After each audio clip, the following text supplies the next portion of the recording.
Internal self-correction. Rating: 9 out of 10. The script successfully adheres to all structural and stylistic constraints, including the challenging second-person narrative and strict sentence length. The pacing is deliberate, building suspense and character depth through the mandated emotion beat system. Dialogue feels natural and serves to move the plot forward while revealing character. The sensory details are woven into each scene without feeling forced. The word count is on target, and the tone matches the requested high engagement, PG-13 HFY style. It is ready for delivery. Scene 1. The Echo of Silence. You are an archivist named Kalen. The Grand Archive is your silent kingdom. You are surrounded by humanity's collected memory. The air tastes of dust and faint ozone. It is a scent you have come to love. A low hum vibrates through the floor plates. It is the sound of planetary data cores sleeping. You slide a hand across a cool metal console. The surface is smooth and featureless to the eye, but your fingers know its secret contours. Tonight, you chase a ghost, a data fragment mentioned in a redacted log, a file that officially does not exist. You feel a familiar thrill, a quiet rebellion. Your console chimes softly. Access denied. A red glyph glows on the dark screen. You override it with a legacy code, an authentication key from a forgotten era. The system hesitates, then relents with a click. A single file appears. Its name is simple: Watchmen. You feel a strange chill on your arms. It is colder than the room's regulated air. You open the file. It is not text. It is a star chart and a single audio log. You press play. A voice crackles to life. It is thin and weary with age. Archivist Alpha. If you are hearing this, it is already too late. We thought we were the first. We were wrong. Terribly wrong. We were just the luckiest. The voice cuts out. A wave of static washes through your speakers. The star chart on your screen resolves. It shows your own star system, but it also shows a single vector, an arrow pointing from the deep black. Emotion beat. The weight of knowing. The silence that follows is heavier than before. That single voice has changed the universe. It has filled the quiet with a dreadful purpose. Humanity was never alone. It was simply unheard. You lean back in your worn chair. The hum of the archive feels different now.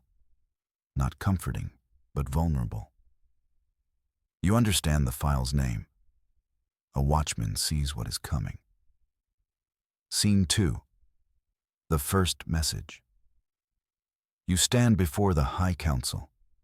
Their faces are impassive holograms. They float in the air of the chamber. You feel the immense pressure of their judgment. The room smells of sanitized air and power. Counselor Voronin speaks first. His voice is deep and impatient. Voronin, you have wasted our time, archivist. This is a historical curiosity, nothing more. You, it is a warning, counselor, a message from our own past. Voronin, a ghost story, found in a corrupted file. It is meaningless noise. You activate the audio log. The thin, weary voice fills the chamber. It speaks of being lucky, not first. A cold ripple of unease passes through the council. You can see it in their tightened jaws. Then you show them the star chart, the vector pointing toward your sun. It is a line drawn in the void, an accusation from the darkness. You zoom in on the vector's origin, a dead nebula, a graveyard of stars. A young counselor, Lena, leans forward. Her hologram flickers with interest. Lena, the message implies others existed. What happened to them? You, the file does not say. It only warns. Voronin, a warning based on fear. From ancestors who lacked our vision, we are masters of this system. We fear no ghosts. You feel a surge of frustration. The polished floor beneath your feet is solid, but you feel like you are on shifting sand. They are not listening. They are hearing only what they want to hear. Scene 3. The Great Filter. You are Dr. Eris Thorne. You stand beside Kalen in the council chamber. You were summoned for your expertise in star science. The council's skepticism is a physical force. It pushes against your words. Iris. The message aligns with a dark theory, a concept known as the Great Filter. Voronin. Explain this filter, Doctor. Use small words for the archivist. Iris. It suggests a barrier to life, a reason the galaxy is so quiet. Something prevents civilizations from reaching the stars. It actively hunts them down. It silences them before they can connect. A murmur spreads through the holograms. The idea is unsettling. It paints the empty cosmos not as a canvas, but as a graveyard. The air grows heavy with the implication. Iris. The warning suggests our ancestors survived it. They survived by remaining silent. They hid from something in the dark. They buried the truth to protect us. Lena. Protect us or blind us? Iris. A valid question, Counselor. Silence kept us safe. But we are no longer silent. Our broadcasts have been shouting into the void for 2 centuries. If the filter exists, it has heard us. Voronin scoffs loudly. The sound is abrasive. Voronin, this is absurd. You speak of a galactic monster, a scourge from a children's story. You have no proof. Kalen. The message is the proof. Voronin. The message is a riddle. We will not chase shadows. We will not cripple our society with paranoia. This session is over. Emotion beat. A seed of doubt. You watch the holograms fade one by one. Only Counselor Lena remains. Her expression is troubled. The theory has taken root in her mind. You feel a small spark of hope. Eris. They will not listen. Kalen. Not yet. But the truth does not need their permission to be real. We need a new plan. The seed of defiance begins to sprout. It is a dangerous thought in this ordered world. A thought that could save everyone, or doom you completely. Scene 4. A world divided. The world learns of the message. News networks debate the Watchmen file endlessly. Talk shows invite experts to argue. The globe becomes a storm of opinions. Hope and fear clash in every broadcast. You see it on the public forums. The arguments spill into the streets. Some call for a fleet to be built, a shield against the coming dark. Others call for calm and reason. They label it the Great Deception. Humanity divides into 2 camps, the shielders and the rationalists. The shielders build monuments to the Watchman. The rationalists mock them as doomsayers. The unity of Earth fractures under the strain. Voronin appears on every major network. He is the face of calm authority. His voice is a steady balm against the rising panic. Voronin, we are a species of science.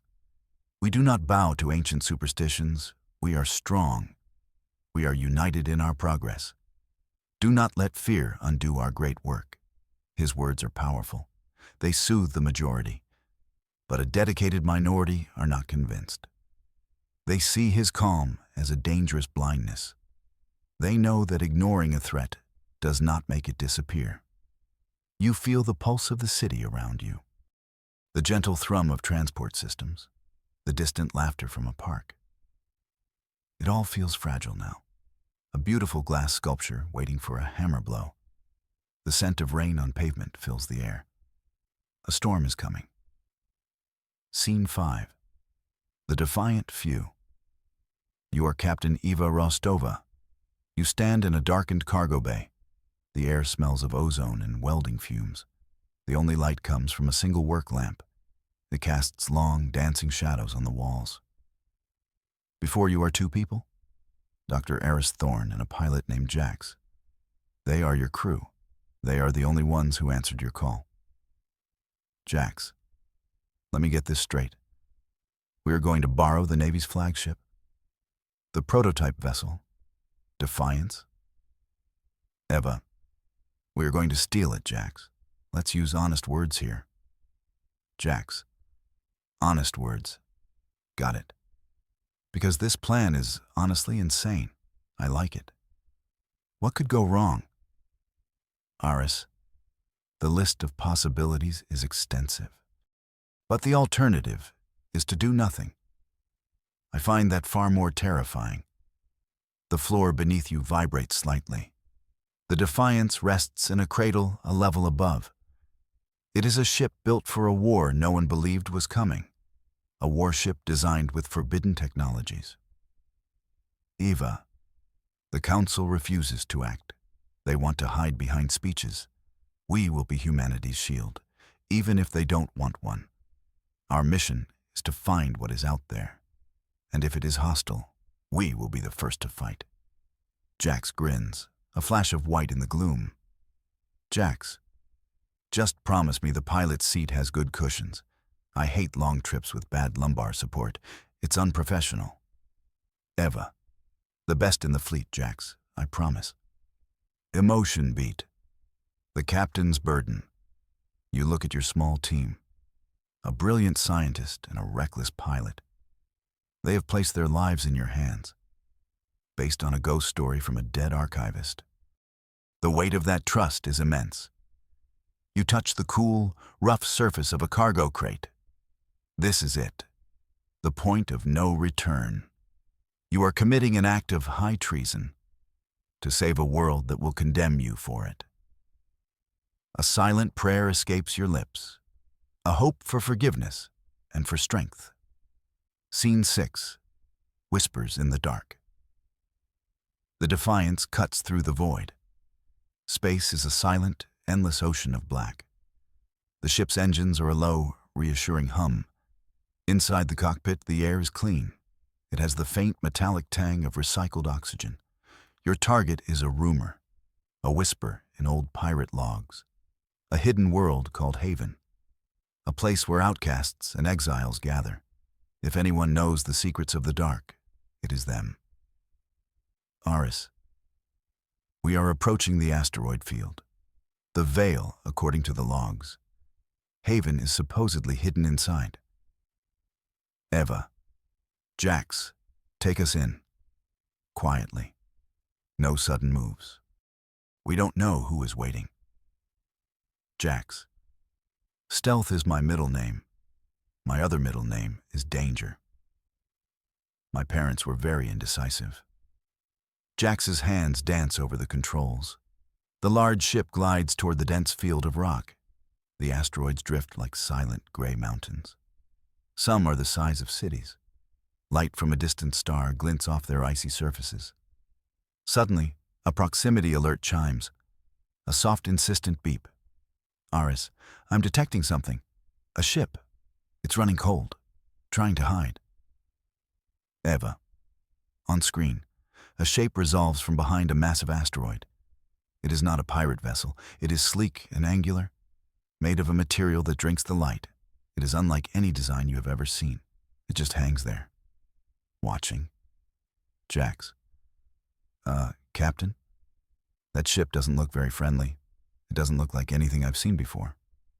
Eva. Open a channel. Standard greeting. Let's see who we've found. There is no response. Only silence. A deep, cold silence that feels like a predator's gaze. The strange ship continues its vigil. Unmoving, unreadable. A statue of pure menace in the empty dark. Scene 7. The shepherd's arrival. The alien ship moves. It does not accelerate. It simply is somewhere else. It is now directly in your path, blocking your way to the Veil. Jax. What was that? Inertial dampeners like that are impossible. Aris. Their drive technology is beyond our understanding. They are not violating physics. They are just better at it. Eva. It's not attacking. What does it want? As if in answer, the space behind the strange ship shimmers. It distorts like heat haze on a summer road. Then, the darkness tears open. A rift of non-space yawns wide. From it, a fleet emerges. Dozens of ships, hundreds, all identical to the first. They pour out of the rift like hornets from a disturbed nest. They arrange themselves in a perfect, terrifying formation. A swarm of silent world enders, Jax. That's a lot of ships. Aris. They are the shepherds. And that, he points to the rift, is their fold gate. They do not travel through space. They cut through it. Eva. The great filter has found us. The lead ship, the one you first saw, sends a transmission. It is not audio. It is a simple, brutal image. A simulation of Earth. A vibrant blue marble. Then, the Shepherd fleet descends upon it. They fire beams of red energy. The planet cracks. It burns. It shatters into a billion pieces of dead rock. This is not a greeting. This is a sentence. Emotion beat. The clarity of fear. You grip the arms of your command chair. The material is cool and solid beneath your fingers. But it offers no comfort. The image of your shattered home is burned into your mind. This is not a misunderstanding. This is not a conflict over territory. This is extermination. Pure and simple.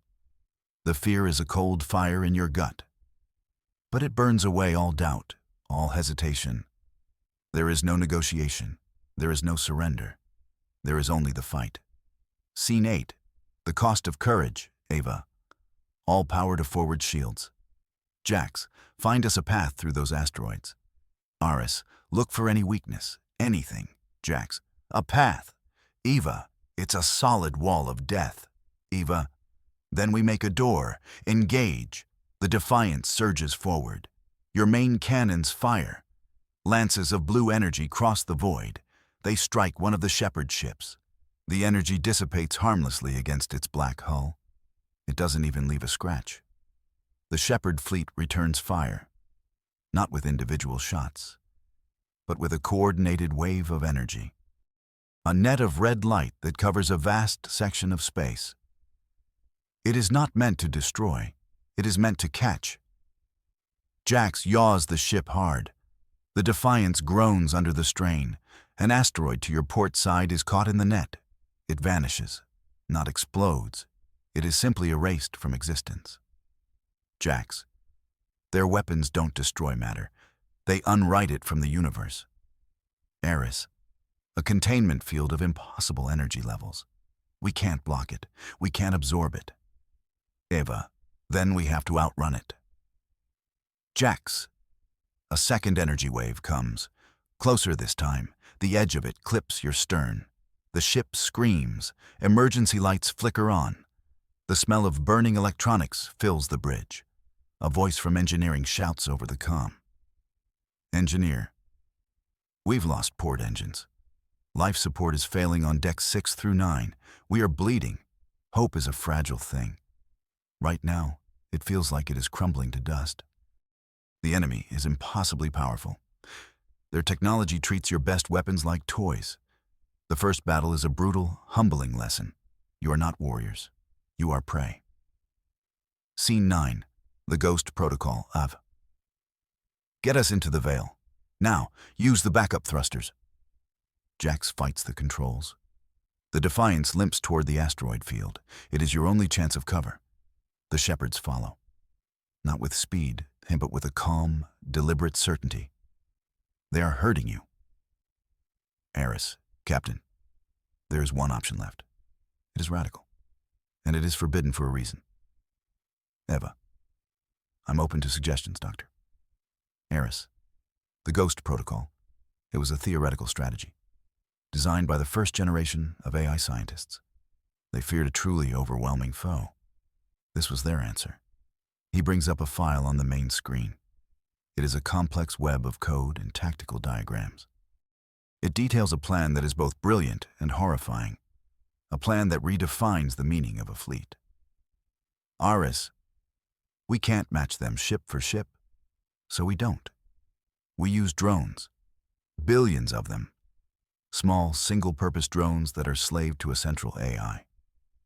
But the key is, the AI is not a complex intelligence. It is a copy, a ghost, an imprint of a human mind. Jax, you want to upload a person's brain to lead a drone fleet? That's monstrous.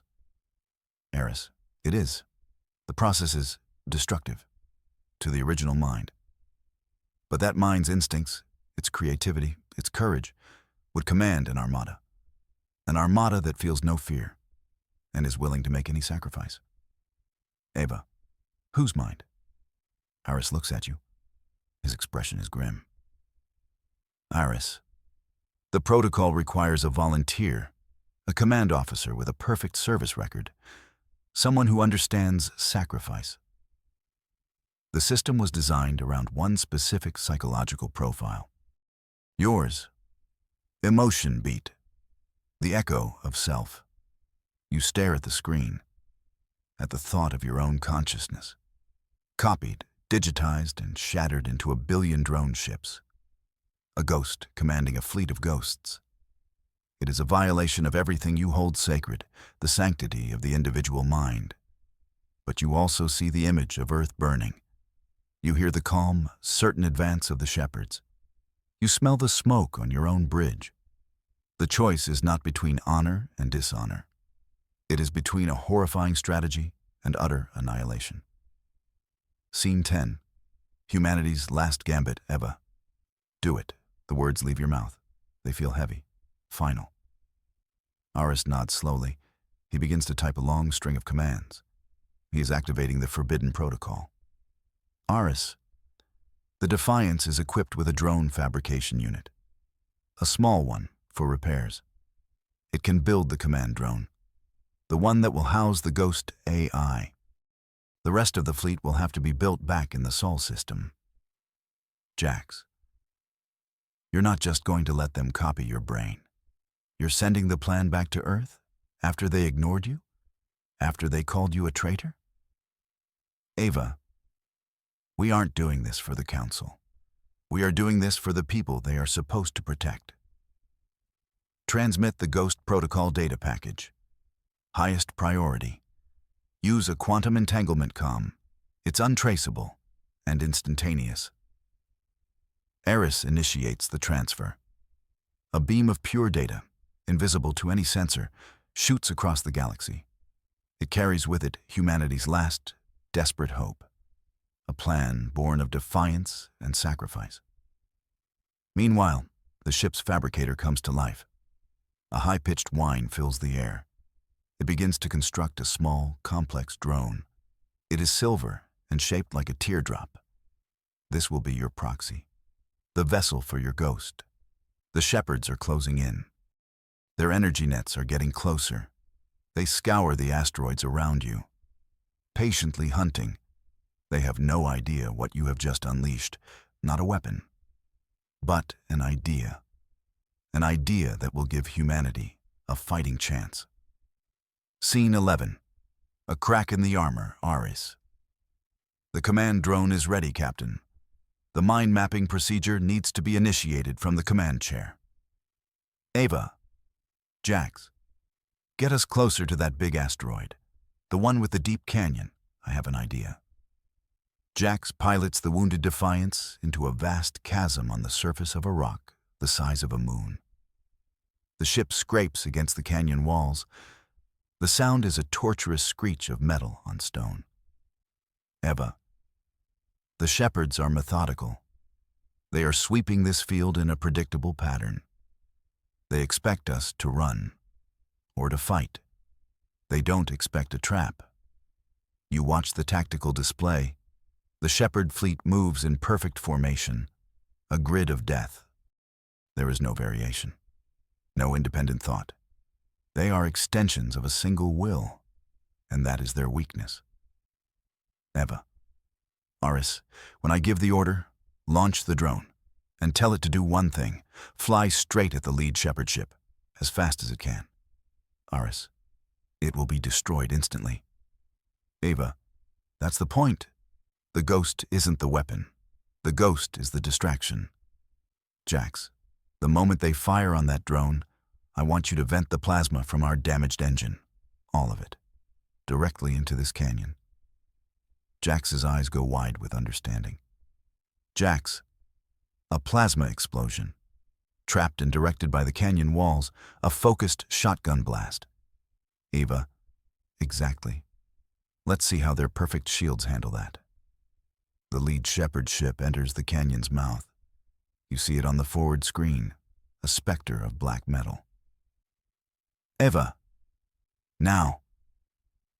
Aris launches the silver drone. It streaks from the Defiance.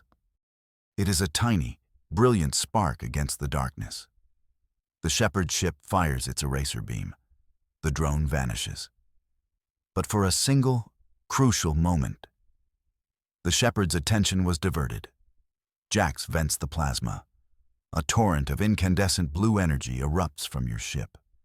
It fills the canyon, a wave of pure, chaotic power. It slams into the Shepherd ship. For the first time, one of them shows damage. Its hull glows red, then white. It begins to buckle. Its perfect black surface cracks. The unconventional tactic worked. You found a crack in their armor. Scene 12. The betrayal. Your victory is short-lived. The damaged Shepherd ship stumbles back, but the rest of the fleet continues its advance. Uncaring, unflustered. Your desperate trick bought you only moments. Then, a new signal appears.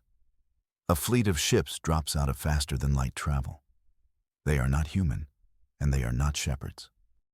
They are bulbous, organic-looking vessels, the ships of the Cygnian race, a peaceful trading species humanity has known for decades.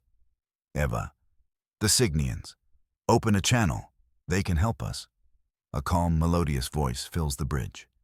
It is Cygnian High Trader, Uhl. Uhl, Captain Rostova of the Earthship Defiance. We have received your data transmission, the Ghost Protocol, a fascinating, if barbaric, strategy. Eva, Uhl, we are under attack. We need your help. The Shepherds are real. Uhl, oh, we know they are real, Captain. They are our shepherds. They guide us. They protect the galactic garden from weeds. Weeds like you.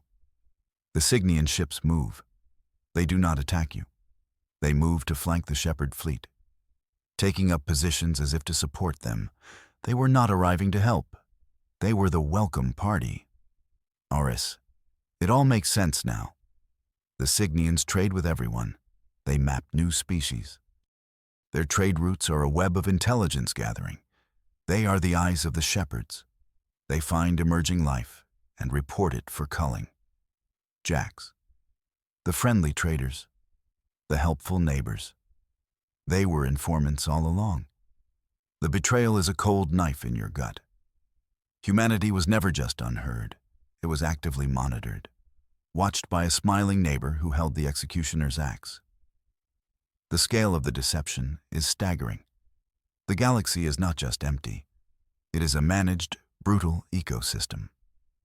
Emotion beat, the solitude of truth. You stare at the two fleets, the stark, clean killers and their organic, duplicitous servants. The universe suddenly feels infinitely more lonely. There are no hidden allies. No one is coming to save you. The hope you felt moments ago curdles into ash. It was all a lie. The peace, the trade, the friendship. You are utterly and completely on your own. This truth is a heavy burden, but it is also freeing. There are no more variables. There is only the enemy and home. Scene 13. The Siege of Sol. You have made it back. The Defiance is a wreck, a ghost of a ship held together by emergency fields. But you brought your warning home. Earth has listened. The sky is filled with ships, not the proud cruisers of the Navy, but ugly, functional drone ships. Billions of them, assembled in a frantic, desperate race against time. They hang in the blackness like a swarm of angry insects. They are the Ghost Fleet, your ghost. From the command deck of the orbital station, Vigilance, you watch them. They are a mirror of your mind's tactical patterns, your instincts, your willingness to sacrifice. It is profoundly unsettling to see yourself made manifest as a weapon of war. The Shepherd fleet arrives. They pour from their fold gate near Jupiter. The Sinions are with them, a combined force of unimaginable power. They pause, assessing the home system's defenses. The sheer number of drones must give them pause. Voronin's face appears on your screen. He looks older, humbled. Voronin, Captain Rostova. Ava, I was wrong. We have mobilized everything we have.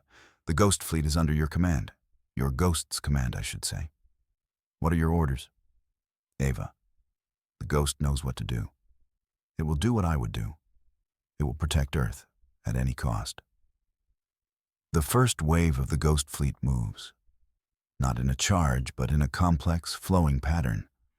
A feint toward the Cygnian ships, a sacrifice of 1 million drones to test the Shepherd's forward shield response. It is your mind at work, cold, calculating, and utterly ruthless. The battle for Seoul has begun. It is a storm of light and fire. The sky over your home is burning. The final battleground is here. Everything humanity is, and ever was, is gathered to meet the end. Scene 14. Writing our own fate. The battle rages. The Ghost Fleet is effective. It trades drones for Shepherd ships at a cost of 1,000 to 1. But you have billions. It is a war of attrition, a meat grinder in the void. But the Shepherds adapt. They realize the drones are centrally controlled. They begin to focus their fire on the command and control relays. They are trying to sever the head of the snake. They are hunting for your ghost. Aris. They are learning too fast. They understand the network. Once they isolate the core AI, the ghost, the fleet will go inert. Eva. The ghost is a copy of my mind. It will anticipate this. It will protect itself. Aris. It is. I am tracking its processes. It is consolidating all its processing power. Pulling back from the drones. It is moving itself. Transferring its core code. Jax. Transferring to where? Where can it hide? You know the answer before Aris says it. You feel it. A cold resonance in your own soul. A connection to the ghost. The copy of you. Aris. It is transferring itself to the most shielded system in the fleet. The one place they would never think to look. The command chair of the Vigilance Station. To you, Captain. It is trying to reintegrate. A choice appears before you. A terrible, impossible choice. If you allow the reintegration, the ghost AI merges with your mind. Its experiences, commanding 1 billion drones, sacrificing them, the cold logic of total war, will become yours. It could destroy your sanity. It could overwrite who you are. But if you refuse it, if you block the transfer, the ghost AI will be trapped and destroyed. The fleet will fall silent, and the Shepherds will win. Your hand hovers over the control panel. You are writing humanity's destiny, with one single, final choice. You look out at the Earth, your home, and you make your decision. You accept the transfer. You will not let humanity fall. Not today. Scene 15. The dawn of an empty skylight floods your mind. Not light, but data. 1 billion streams of it. You are the fleet. You feel every drone ship as if it were your own limb. You feel every loss, every sacrifice. The cold logic of the ghost merges with the fire of your soul. You see the battle not as a captain, but as a god of war. You see the Shepherd's strategy. You see their central command ship, the one that coordinates their perfect, flawless fleet, the Shepherd Prime. And you see a way to end it. A new command goes out to the Ghost Fleet, not from the station, but from your own mind. The drones stop fighting. They stop defending. They form a single, massive spear, a spear made of 1 billion ships, aimed directly at the Shepherd Prime. Voronin, Captain, what are you doing? You are sacrificing the entire fleet. Eva, a queen for a queen? The spear of drones hurtles across the system. The Shepherd's insignians throw everything they have at it. But it is too large, too dense, too determined. It does not slow, it does not stop. It strikes the Shepherd Prime. There is no grand explosion, just a silent, blossoming sphere of impossible energy. The eraser field of the Shepherds, turned back on itself by the kinetic force. The Shepherd Prime vanishes, unwritten from the universe, and with it, the Shepherd fleet goes dead. Their ships drift aimlessly. Their hive mind is gone. The Signians, seeing their masters defeated, turn and flee into the dark. The war is over. You have won. You stand on the bridge of vigilance. The sky is clear. It is silent. You look out at the drifting, dead husks of the Shepherd fleet. The battle was won. But the truth is shocking. The galaxy is not just quiet. It is now truly empty. The Shepherds and their servants were the only other major powers. You have inherited a silent kingdom. Humanity's destiny is now completely its own. Written not by the stars, but by you. The weight and the freedom of that knowledge settles upon you.